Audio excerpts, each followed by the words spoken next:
This is the Lone Crater YouTube. We hope this video helps. You start by making the platform ready. Update the motherboard BIOS to the latest firmware and install all Windows updates.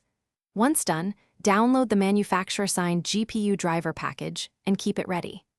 Make sure to create a system restore point and back up important documents so you can roll back if needed.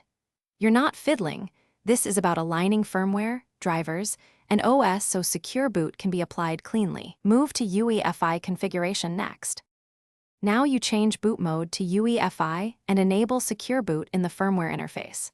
Reboot into UEFI, change SATA to ASI if required, and explicitly disable legacy/CSM so secure boot can enforce signatures. Boot Windows and immediately install the signed GPU drivers you prepared. This prevents driver signature conflicts that block the game.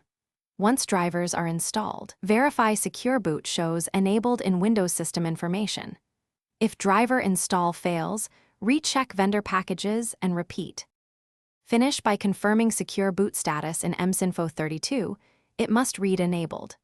Launch Battlefield 2042 and let the anti-cheat component initialize while you watch for driver or signature errors. If the game runs, you're done.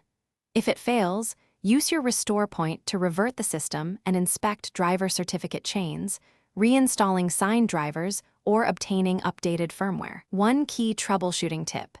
If secure boot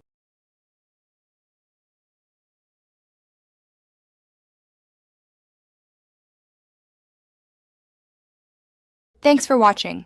Consider subscribing if we helped you.